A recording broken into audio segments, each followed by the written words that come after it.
Hello and welcome. Today I'm going to go through what I'm going to be sowing this month, which is all here. So I'm just going to go through it now. Okay.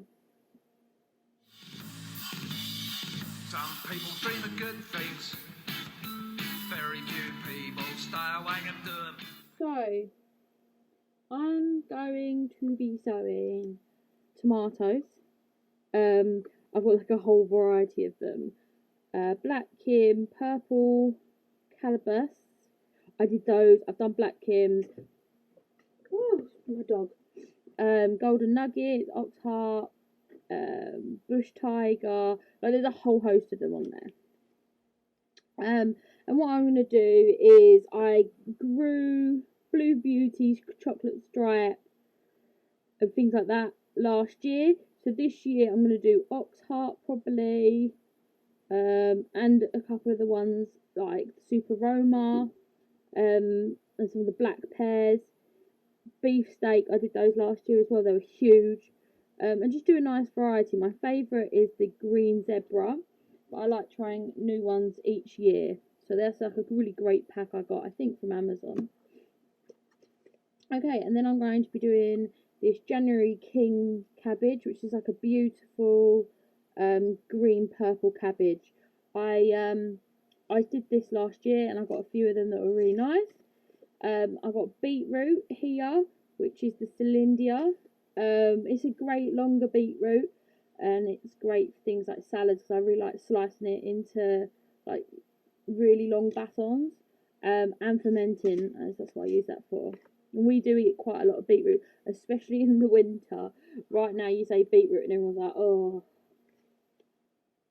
Another thing we really like, cress, great one to do with the little kiddie winkies. I promised to make little egg heads with my daughter this year. Some broccoli. This is the calabash, or calabrese, sorry. And it's okay. I mean, it's not my favourite broccoli, but it's nice. My favourite broccoli is the purple sprouting broccoli. So I'm going to make sure that I do both because I find that purple sprouting broccoli is nicest, but any broccoli is better than no broccoli. I can't actually find my purple sprouting broccoli, but it's fine. Next thing is some leeks. I did these last year. They were fantastic. I was pulling them out of the ground until about Christmas, and then they started to split, so I pulled them all out and used them. Swede is fantastic. You can have harvest all the way up to March. A couple of mine are still in the ground. They haven't bulbed up as much as I wanted to, but I did do them a little bit late last year, so I'm going to plant them in March, see what happens. I've got some some carrots, Norwich, they're F1 hybrids, which I don't know, I have a thing about hybrids, but I'm going to give it a try because I do get some carrots, but I feel like I could do a lot better. Carrot as well is another F1 hybrid, rainbow mix. I like these ones a lot. Because of the beautiful colours. My daughter really enjoys having them as a after school snack. Some flowers. My daughter picked these ones. They're called scabious. I think I'm pronouncing that correctly. What a beautiful name for flower. And the thing we're really interested in is the bees. We like our bees and we want them to be happy, healthy, and things like that. The next one is a sequoia cabbage. This is my favourite cabbage in the world, and it's because I really like crinkly leaves. I honestly, I planted some sequoia last year and they didn't materialise. I plant so many cabbages that it doesn't really matter if some of them fail, but I didn't get any of these sequoia cabbages. They're my favourite. I can't actually remember what they taste like now, but I really do like them. Crinkly leaves. I've got some more of these same beetroots. These are just open, so I'm going to be planting them out. And I do believe that inside this packet, I've got those beetroot and I have some rainbow beetroot, which I believe are them ones. I'm going to put both of them out. My absolute favourite beetroot in the world is the white or the yellow beetroot. I love them. Okay, so I've got some more cabbages. And this is an extra large cabbage. It's called a Holland winter cabbage, and it's great for coleslaws and things like that. I'm very excited about it.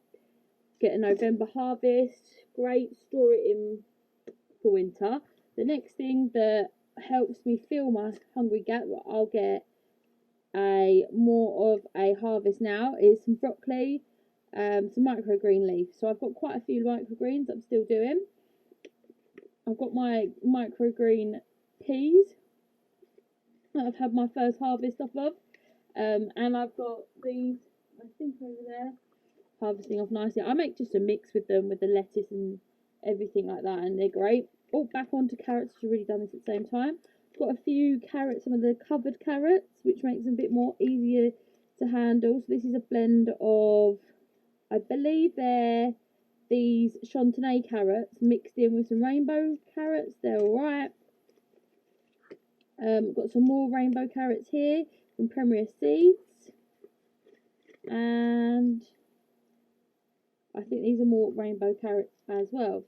So as you can see, I like them quite a bit. I like the short baby carrots as well because they're a great fast harvest. But I do like the rainbow carrot. Basically, anything that's a weird colour. I just love it. Another thing that I'm going to be sowing soon is some cauliflower. This isn't all year round, so it's perfect to sow now. Well, within the month, and have it popped into the garden, because as soon as it sprouts, put it into the cold frame, so it's all good. So I'm going to try this one. I did try a lot of different coloured cauliflowers last year, but I found this one's the most reliable, so I'm still going to try those and see what happens. Okay, the other next is a flower, and they're larkspur, and this is like a really big flower that's like tall. I remember collecting these when I was a kid, but the thing is, what we're looking for is it attracts some of the pollinators, and that is something that I want to put into the garden, especially with everybody going back to work. I don't have time to hand pollinate. Another thing I'm going to be making sure that I do is some more peas. So these peas are for pea shoots. They're so tiny.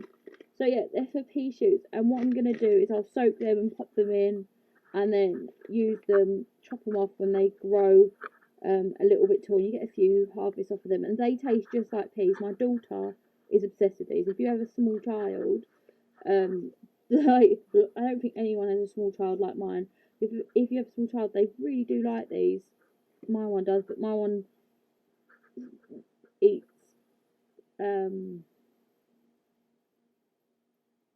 you know, the weirdest things, like what are they called, Brussels sprouts. She'll literally bite them off of the plant. We actually have to grow ours out the front because she doesn't go out there too much. So yeah, maybe not then. She'll see it's broccoli off the plant as well.